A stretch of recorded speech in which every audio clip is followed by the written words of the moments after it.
하나님의 말씀은 디모데후서 3장 17절의 말씀이 되겠습니다.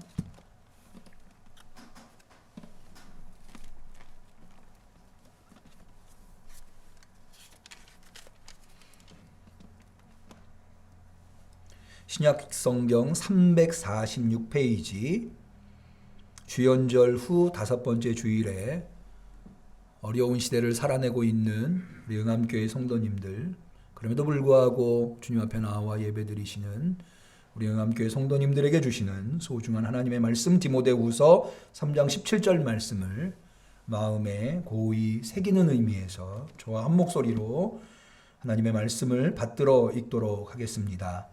이는 하나님의 사람으로 온전케 하며 모든 선한 일을 행하기에 온전케 하려 함이니라. 아멘. 저는 이 토요일 날 뉴스를 보는 것과 주일 날 예배를 마치고 집에 돌아가서 저녁에 뉴스를 볼 때에 사실 약간의 걱정과 염려를 하면서 뉴스를 보게 됩니다. 무슨 염려인가 아마 짐작하실 것 같아요. 혹여라도 교회에서 또 코로나가 발생하면 어쩌나. 그런데 어김없이 토요일이면 교회에서 코로나가 발생했다는 뉴스가 나오고 주일날도 나오고, 곰곰이 생각해 보면 요즘처럼 세상에 교회가 비난의 대상이 될 때가 있었나? 지난주에 우리가 욥기를 통해서 그게 얼마나 억울한 일인가, 또 억울함에도 불구하고 우리가 어떻게 해야 하는가에 대한 하나님의 말씀을 나누어 보았습니다만은 이것이 참으로 괴로운 일이 아닐 수 없습니다. 더군다나 교회를 책임지고 목회를 하고 있는 담임 목사의 입장에서는 더욱더 그러합니다.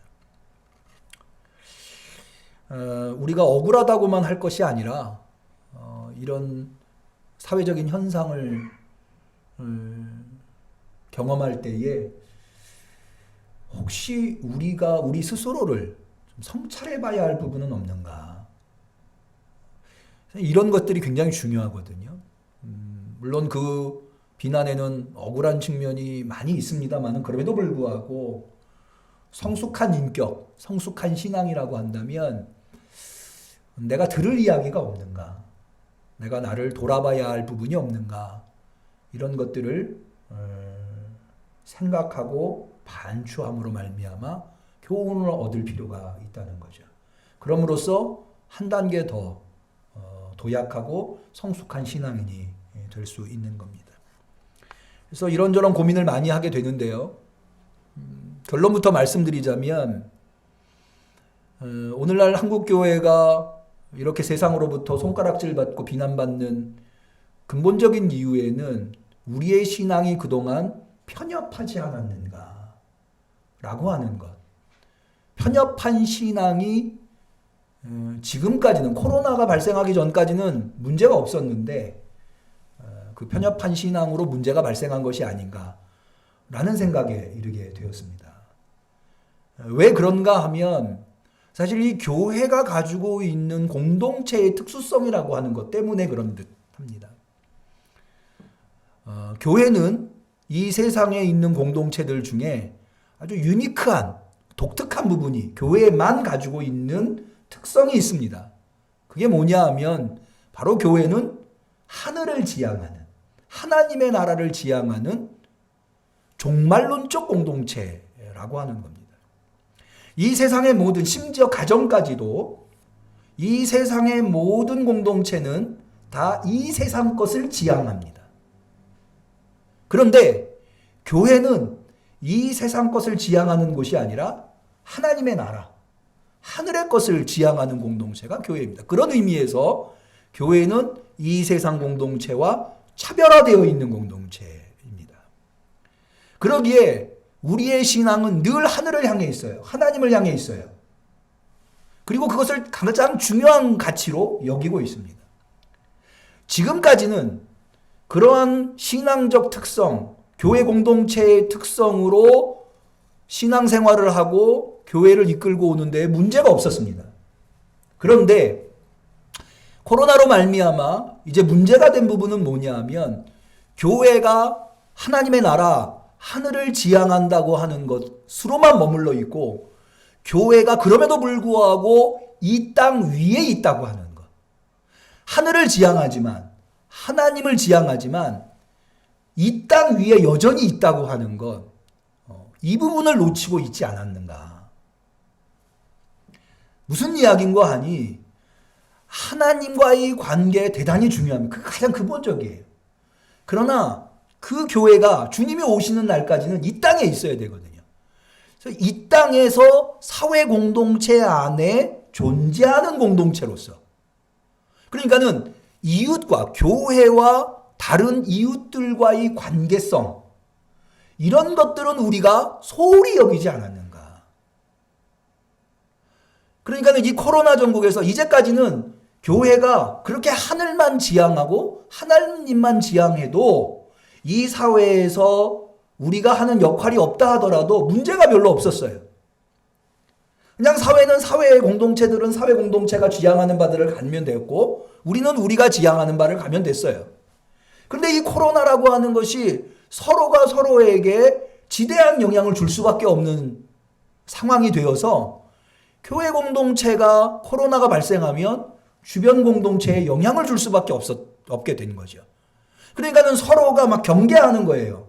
저 사람 혹시 코로나 환자가 아닐까? 라고 하는 거. 그것이 사회가 교회를 주목하게 하고 교회가 사회 안에 있다고 하는 것을 뼈저리게 느끼게 하는 배경이 되지 않았나. 그러면서 이제는 교회가 어떻게 하나님을 지향하면서 이걸 놓쳐서는 안 돼요.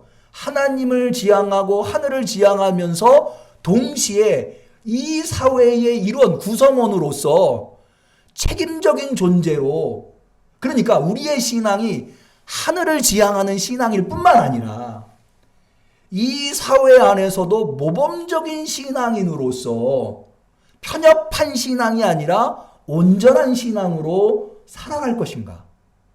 교회가 이 세상에 어떻게 그렇게 온전한 교회로서 존재할 것인가에 대한 문제가 대두되었다라고 하는 겁니다. 사실 이것과 관련해서 우리가 볼 수 있는 아주 좋은 성경책이 있어요. 그게 뭐냐 하면 베드로전서입니다. 베드로전서가 기록될 당시에 교회는 대단한 박해의 상황에 놓여 있었습니다. 베드로전서가 물론 바울의 편지들 속에서도 이 기독교인들이 박해를 당했어요. 유대인들에게도 박해를 당하고 이방인들, 사도행전에 보면 잘 나와 있죠. 초대교회가 박해를 당했어요. 그런데 그거는 공권력에 의한 박해는 아니었어요. 개별적인, 유대인이랄지 이방인들의 개별적인 박해였지 국가 권력에 의한 박해는 아니었다는. 근데 베드로전서가 기록될 당시에는 로마라고 하는 국가 권력에 의해서 박해를 당하고 있는 상황이었어요. 그러다 보니까 이게 이제 오늘날 이 사회가 그러하듯이 당시에 베드로전서가 기록될 당시에 교회 공동체가 사회의 비난의 대상이 되었던 거죠. 국가 권력이 그렇게 하니까. 예를 들어서 우리가 왜 성도들은 나라에서 하지 말라는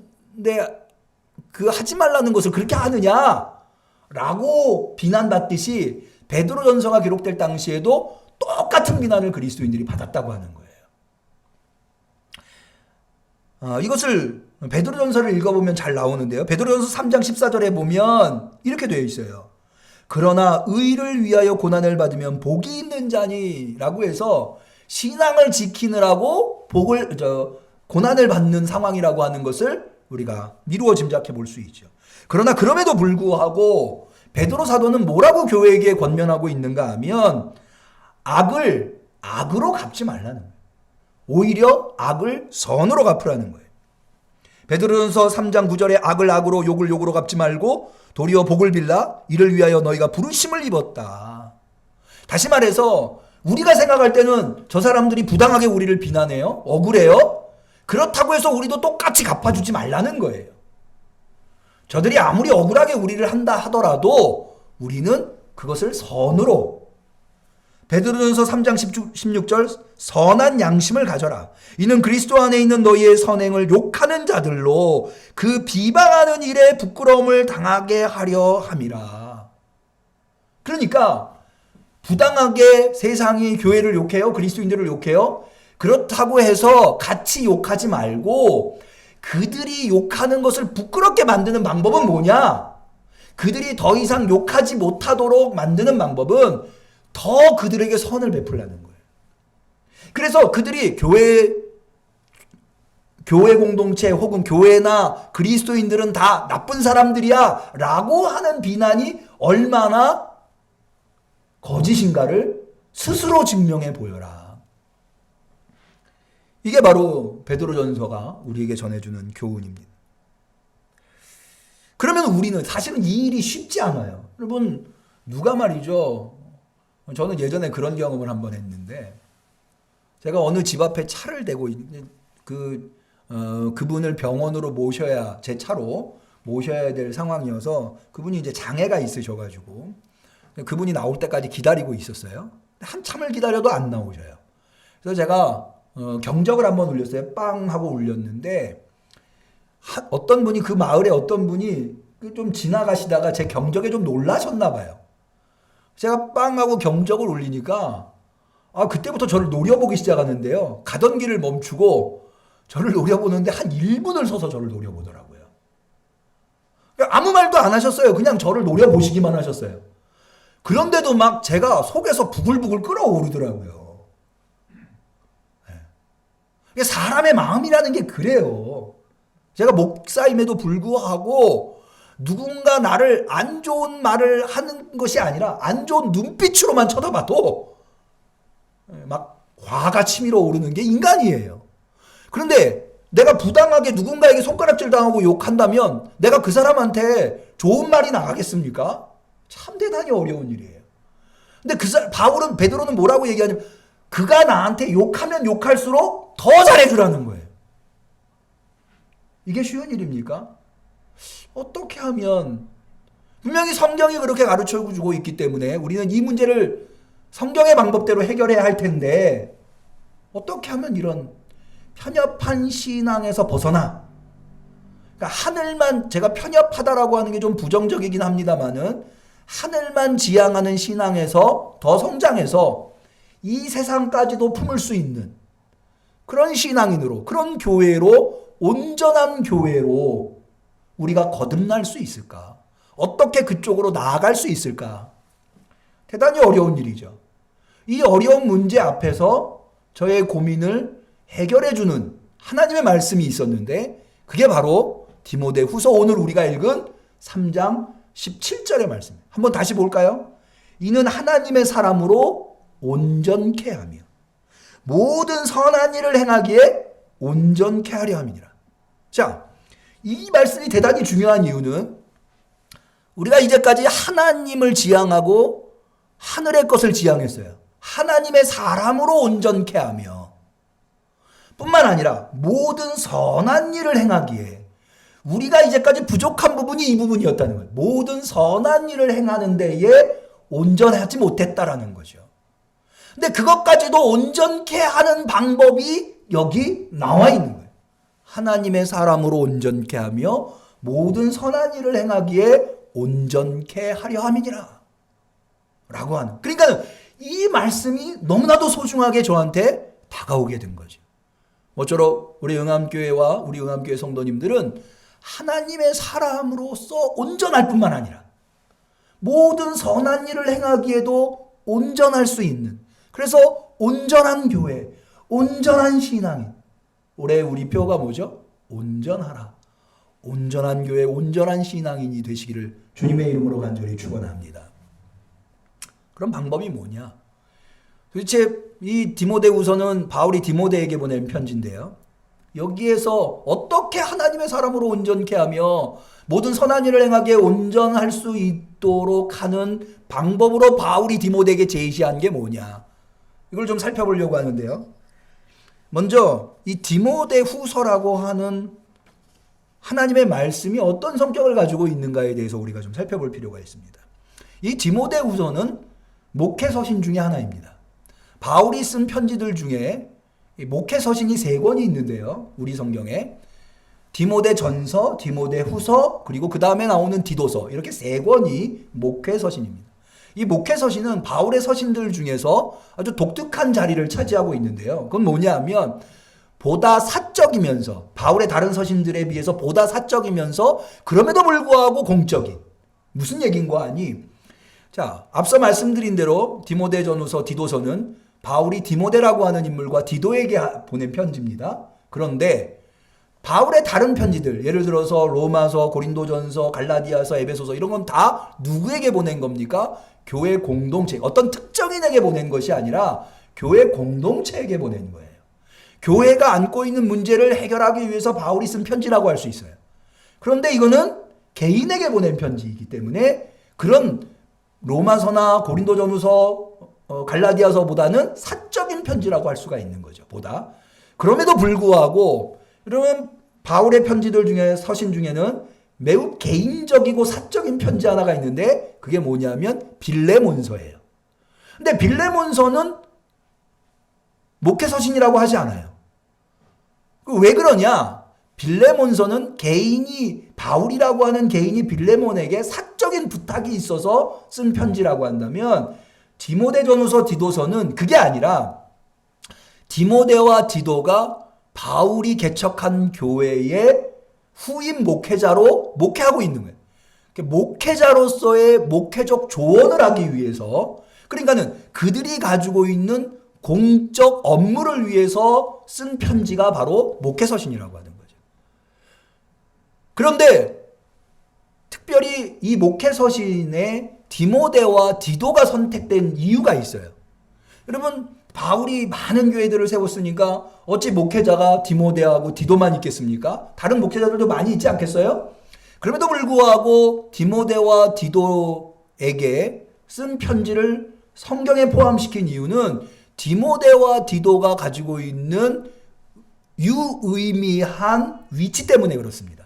그건 뭐냐 하면 디모데는 우리가 잘 알고 있는 대로 바울이 너무나도 신뢰하고 사랑했었던 믿음 안에서 얻은 아들이라고 호칭할 정도의 인물이었어요. 그래서 바울은 교회가 문제가 생겼을 때마다 늘 누구를 보냈는가 하면 디모데를 보냈습니다.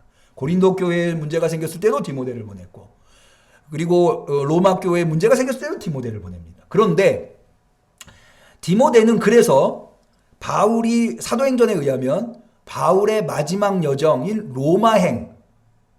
로마로 압송되어 갈 때 끝까지 바울의 곁을 지킨 사람이 디모데로 나오는 것을 볼 수가 있습니다.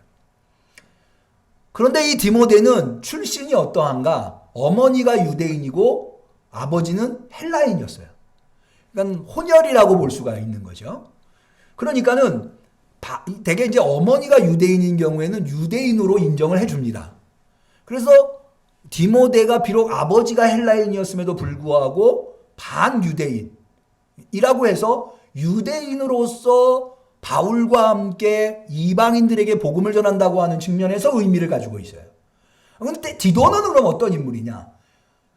디모데가 어머니가 유대인이고 아버지가 헬라인이라면 디도는 온전한 이방인. 표현이 어떨지 모르겠습니다만 순수한 이방인이에요. 아버지 어머니가 다 이방인이에요. 이방인으로서 예수님을 믿고 그리스도인이 되어서 바울과 함께 복음을 전하는 그런 인물.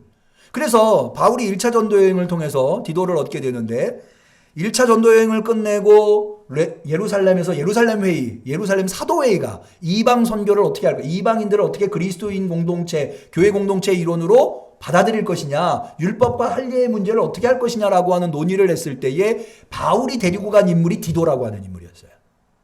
왜냐하면 이 사람은 이방인으로서 할례를 받지 않았음에도 불구하고 기독교 신앙에 매우 충실한 인물이었기 때문에.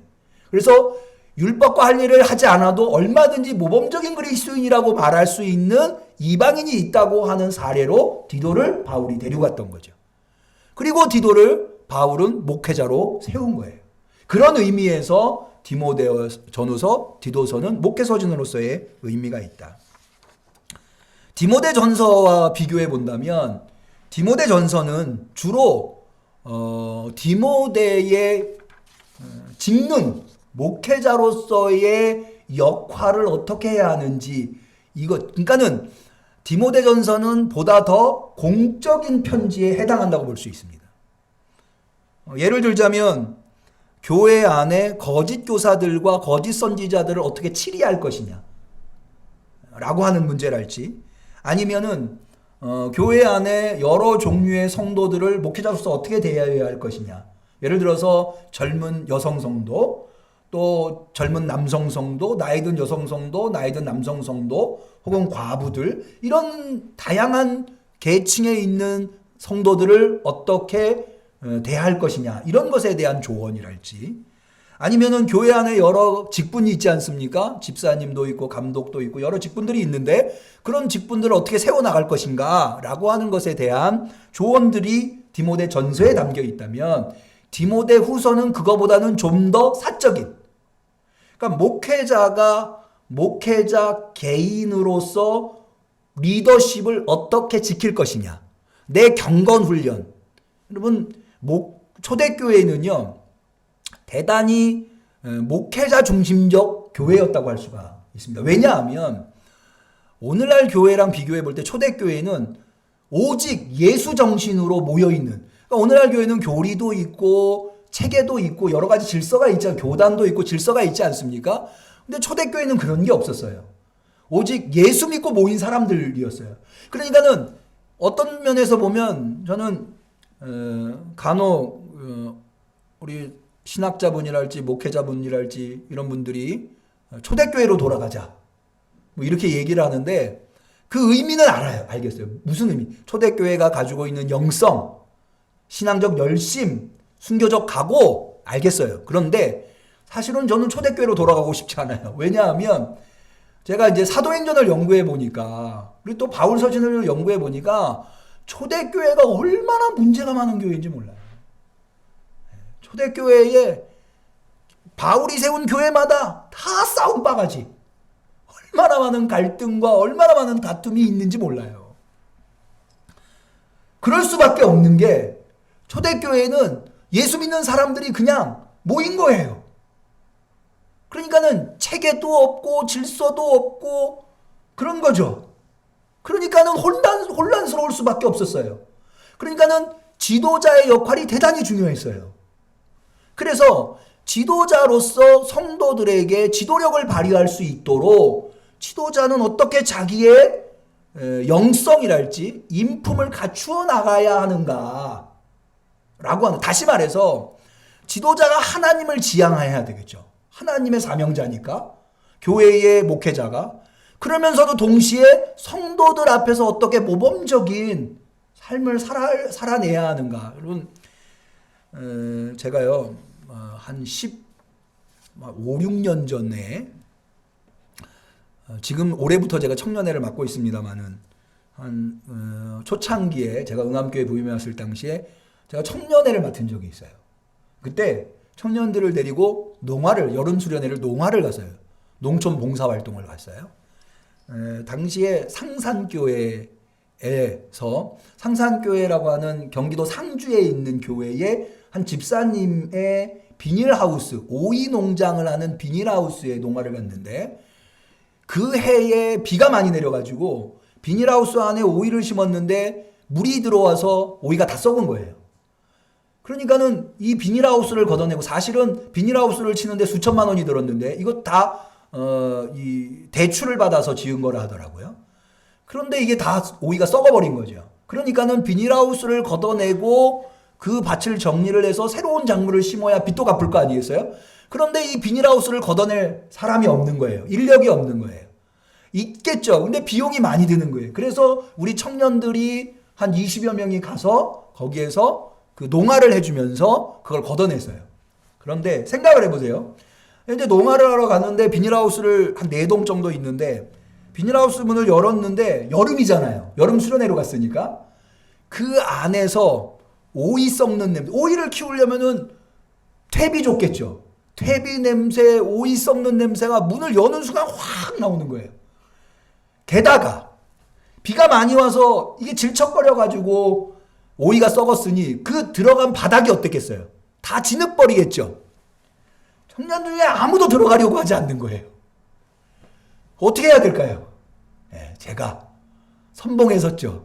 사실 제가 비위가 약합니다. 그래서 냄새에 민감해요. 그래도 어떡해요? 노말하러 왔는데 제가 들어가야 청년들이 들어갔겠더라고요. 그래서 안으로 들어갔는데 들어갈 때는 참 힘들었는데 들어가서 한 1시간 일하니까 뭐 잘 모르겠더라고요. 그런데 일하다가 제가 조금만 어디 화장실만 가려고 그러면 청년들이 목사님 어디 가세요? 아까 화장실 갔다 왔는데 또 가세요? 아니, 물 마시러 가. 청년들이 나만 보고 있는 거예요. 목사님이 하나 안 하나. 저는 초대교회가 그랬을 것 같아요. 초대교회가 목회자만 아무도 예수만 믿었지 아는 게 없잖아요.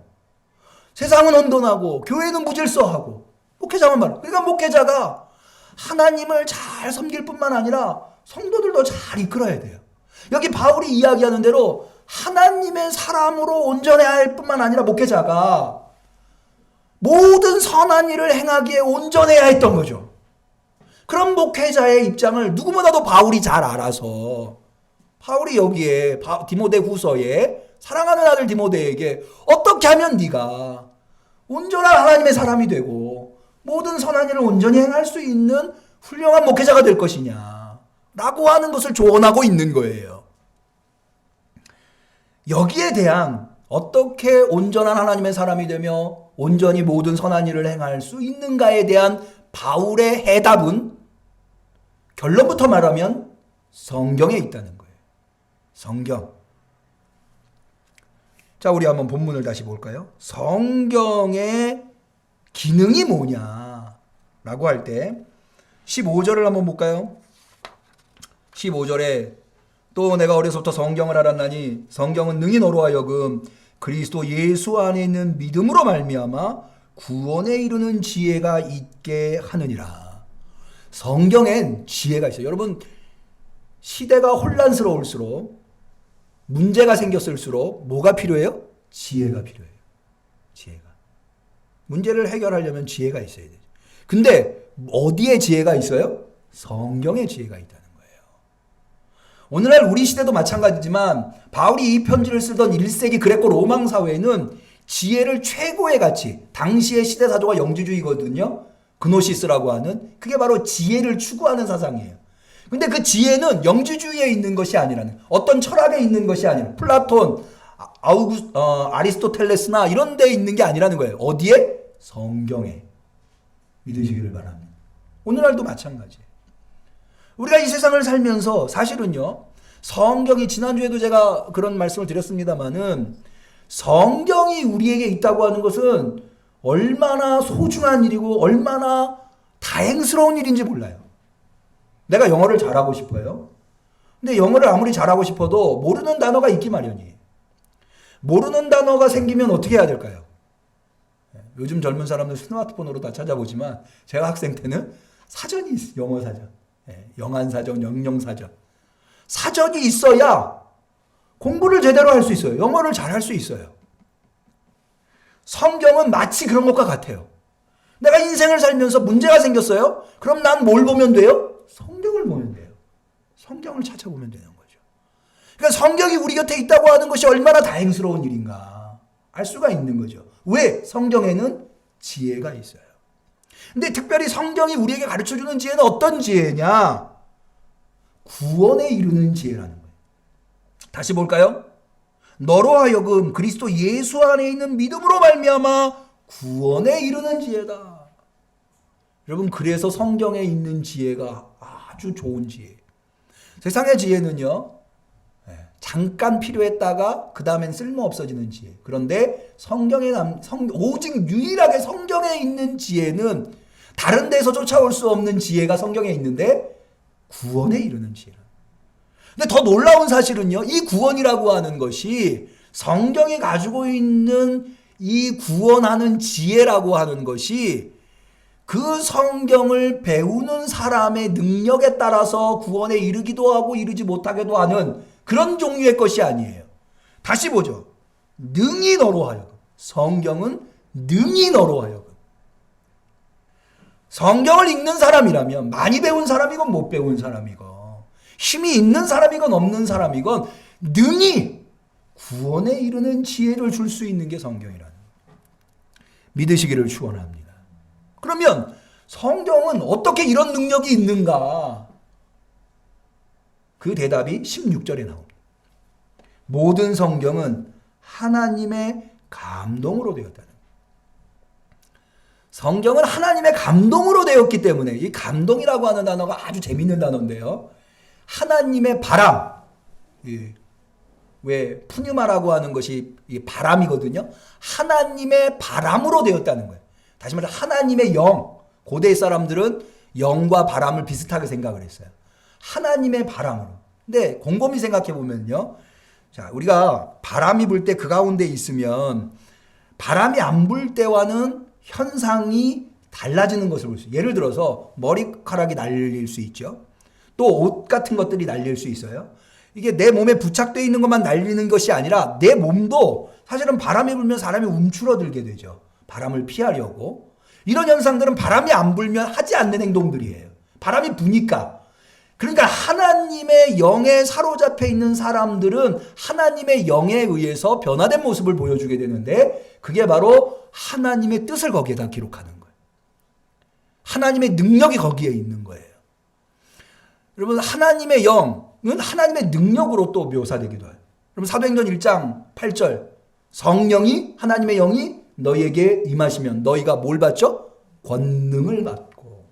그러니까 성경은 인간이 기록한 거는 그냥 문자죠. 그런데 인간이 기록했지만 그러나 뭐에 의해서 기록됐어요? 하나님의 바람에 의해서 기록돼. 하나님의 영에 의해서 기록돼. 성경 안에는 뭐가 있어요? 능력이 있다는 거예요. 믿으시기를 바랍니다. 제가 제일 좋아하는 하나님의 말씀이 뭐냐면 누가복음 1장 37절이에요. 모든 하나님의 말씀에는 능치 못함이 없느니라. 모든 하나님의 말씀에는 능치 못함이 없느니라. 할렐루야. 왜요? 하나님의 감동으로 되었기 때문에. 그러면 하나님의 감동으로 된 성경이 구원에 이르게끔 하는 지혜의 종류가 뭐냐? 어떻게 해서 구원에 이르게끔 하느냐? 그 내용이 6절 하반절부터 나옵니다. 감동으로 된 것으로 거기 네 가지. 교훈과 책망과 바르게 함과 의로 교육하기에 유익하다. 이 교육하다라고 하는 말이 사실은 원어에 보면 제일 앞에 나옵니다. 이 교육하다라고 하는 말은 디다스코 가르치다라고 하는 말과는 좀 차이가 있는데요. 이건 파이톤이라고 하는 말인데요. 이건 뭐냐면 양육하다라고 하는 쪽에 가까워요. 어리숙한 사람을 부족한 사람을 채워줌으로 말미암아 자라나게 하는 것. 이게 교육, 여기에 나와 있는 교육. 성경은 그런 능력이 있다는 거예요.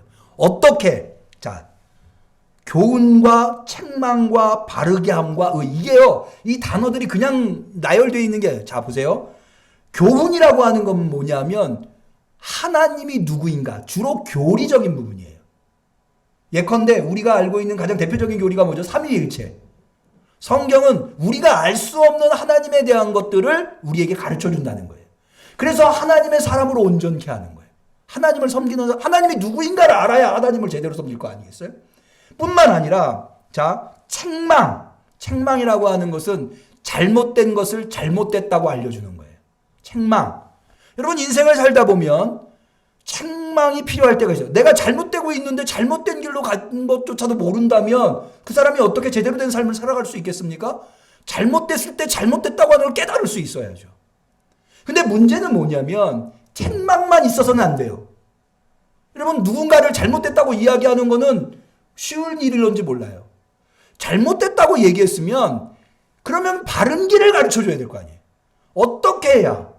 여러분, 많은 사람들이 비난할 때 너가 지금 하는 행동이 잘못됐다라고만 얘기하지 어떻게 해야 잘하는 것이라고 그 방법을 가르쳐 주는 사람 별로 없어요. 그럼 그건 비난에서 끝나는 거예요.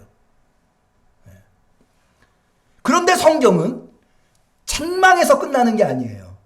책망과 바르게 함과 바르게 해요. 잘못된 것을 깨닫게 할 뿐만 아니라 바른 것이 무엇인가를 알려줘서 바른 길로 가게끔 만들어준다는 거예요. 더 나아가서 의로 교육해요. 의라고 하는 것이 굉장히 이 바울의 편지 안에서는 이걸 테크니컬 턴, 기능적 역할을 하는 단어인데요. 이 의라고 하는 단어는 로마서 1장 17절에 보면 복음에는 의가 나타나서 믿음으로 믿음에 이르게 하나니라고 하는 말씀이 나와요. 그래서 여기 바울이 사용하고 있는 의라고 하는 단어는 구원을 얻는 자격을 얘기해요. 그러니까는 하나님의 사람으로서 하나님이 누구신가에 대해서 교훈, 그 다음에 이 세상에서 구원에 이르도록 책망과 바르게 함으로 우리를 이끌어서 궁극적으로는 구원에 이르게 하는 이런 방법을 통해서 성경이 우리를 어떻게 만들어줘요? 하나님의 사람으로 온전케 하며 모든 선한 일을 행하기에 온전케 만들어주는 거예요. 여러분들에게 깨달음이 있으시기를 축원합니다. 그러니 우리에게 성경이 얼마나 소중합니까? 저는 지난주에 한 성도님과 통화를 했는데요. 이 성도님은 신앙으로 살려고 대단히 애쓰시는 성도님이었어요. 성경도 여러 번 읽으시고요. 직장 생활 하시면서. 그런데 이분이 저한테 하시는 말씀이 이분이 몇 년 전에 아주 고가의 누구나 다 갖고 싶어 하는 부러워하는 아파트를 분양받았어요. 고가의 아파트예요. 잔금을 치르고 계약금을 치르고 잔금을 치를 때가 가까웠나 봐요. 그런데 이제서야 알게 된 것이 이 아파트가 너무 고가의 아파트다 보니까 잔금을 은행에서 대출받아서 대부분 많이 잔금을 치르잖아요. 근데 이 아파트의 경우는 은행 대출이 안 되는 거예요. 잔금을 치러야 이 아파트를 가질 거 아니겠어요? 잔금을 치를 방법이 없는, 대출받아서 해야지 했는데 잔금을 치를 방법이 없어. 그래 이것 때문에 고민이 돼가지고 목사님 성경을 읽어도 성경이 눈에 들어오지 않습니다. 내가 그동안 나름대로 열심히 신앙생활을 한다고 했는데 신앙이 한꺼번에 무너지는 듯한 느낌을 받습니다. 그러면서 하시는 말씀이 예수님께서 재물과 하나님은 겸하여 섬길 수 없다고 하셨는데 그게 무슨 말씀인지 요즘 뼈저리게 느낍니다. 어떻게 하면 좋을까요? 라고 이야기를 하시더라고요. 그래서 제가 그분한테 그랬어요. 인생을 살 때 그렇게 흔들릴 때가 온다. 누구나 다. 그 흔들릴 때일수록 흔들리지 않는 것을 붙잡아야 된다. 그게 뭐냐? 하나님의 말씀이다. 지금 말씀이 들어오지 않는다고요. 여러분 공부도 마찬가지예요. 학생이 공부를 열심히 해요. 그런데 어느 날 시험을 봤는데 성적이 아주 안 나왔어요. 실망스러워 공부가 잘 안 돼요. 공부 안 된다고 내팽개치면 그 학생 공부 잘할 수 있겠어요? 그럴수록 더 붙들고 있어야죠. 더 공부를 창념을 해야죠. 말씀도 마찬가지예요. 세상이 혼돈스러울수록 내가 중심을 잡기 어려울수록 내 앞에 문제가 산적하게 있을수록 난 뭐 해야 돼요? 말씀을 붙들어야 되는 거예요. 대저 하나님의 모든 말씀에는 능치 못함이 없느니라. 하나님의 말씀은 하나님의 사람으로 온전케 하며 모든 선한 일을 행하기에 온전케 함이니라. 하나님의 말씀을 붙들어야 되는 거예요. 그러면 길이 열릴 겁니다. 제가 그렇게 조언을 해드렸습니다. 그랬더니 다시 답이 왔어요. 목사님 조언대로 제가 이번 주말에는 다른 일 다 제치고 내가 고민한다고 당장 뭐 잔금이 마련되는 것도 아니니까 다 제치고 오직 성경만 읽었습니다. 그러니까는 막 뭐 안에서 소용돌이 치던 그 걱정과 근심이 싹 가라앉는 듯한 느낌을 받았습니다. 그러면서 마음에 평안이 찾아오면서 하나님께서 해결해 주실 거야 라고 하는 믿음이 생겼습니다. 그런데 그 믿음은 그냥 밑도 끝도 없는 믿음이 아니라 좋은 덕담하듯이 나를 위로하는 그런 믿음이 아니라 내가 지나온 인생을 쭉 생각해 보니까 이보다 더 힘들고 어려운 일들도 많이 있었습니다. 근데 그때마다 하나님이 나를 도와주셨습니다. 사실 따지고 보면 그 아파트 당첨된 것도 하나님이 해주신 건데 그 아파트 그런데 그 하나님이 이 문제도 해결해 주실 줄로 믿습니다. 그런 믿음이 생겼습니다. 이게 바로 산을 옮길 만한 믿음이에요. 너에게 겨자씨만한 믿음이 있어도 이 산을 들어 바다에 던지우라 해도 그리 된다라고 하신 예수님의 말씀이 바로 그런 믿음이에요. 우리 인생을 살면서 태산 같은 문제 앞에 설 때가 많이 있어요. 어떻게 하나? 그런데 그 순간에 주님께서 우리에게 베풀어 주신 은혜는 그 앞에서 담대할 수 있는 믿음이에요. 그런 믿음을 말씀을 통해서 주시는 거예요. 교훈과 책망과 바르게 함과 의로 교육하여서 우리를 온전케 하며 하나님의 사람으로 온전케 하며 모든 선한 일을 행하기에 온전케 하는, 그래서 우리 한국교회와 그리스도인들이, 우리 응암교회가 어느 때보다도 더 말씀에 창념하고 말씀을 붙들고 온전한 하나님의 교회, 온전한 하나님의 사람, 온전히 선을 행하는 자로서 설 수 있는 기회가 지금이 아니겠는가, 그런 깨달음을 받게 되었습니다. 모쪼록 우리 응암교회 성도님들 온전한 믿음의 사람들이 되시기를 주님의 이름으로 간절히 축원합니다. 기도하겠습니다. 하나님 아버지, 이 혼돈의 시대에 우리의 마음이 복잡합니다마는 그럼에도 불구하고 우리의 심령이, 우리의 눈이, 우리의 얼굴이, 우리의 귀가 주를 향하게 하시니 감사합니다. 그렇습니다. 맞습니다. 문제 해결 방법은 성경에 있었습니다. 성경은 늘 우리 곁에 있었습니다. 그런데 새로운 문제가 발생할 때마다 우리는 성경을 보려고 하지 아니하고 하나님의 음성을 들으려고 하지 아니하고 이런저런 고민에 휩싸여서 걱정과 근심으로 밤에 잠을 못 이룰 때가 한두 번이 아니었나이다. 오히려 하나님을 멀리하고 말씀을 놓칠 때가 많았습니다. 하나님, 다시 한 번 더 말씀을 붙들겠습니다. 성령님, 진리의 영이신 성령님, 우리 곁에서 우리를 도우시사 우리가 흔들리는 세상 속에서 흔들리지 않는 말씀 위에 굳건히 설 수 있게 역사하여 주옵소서. 그리하여서 우리 응암교회 성도들 온전케 하옵소서. 예수님의 이름으로 기도 올리옵나이다.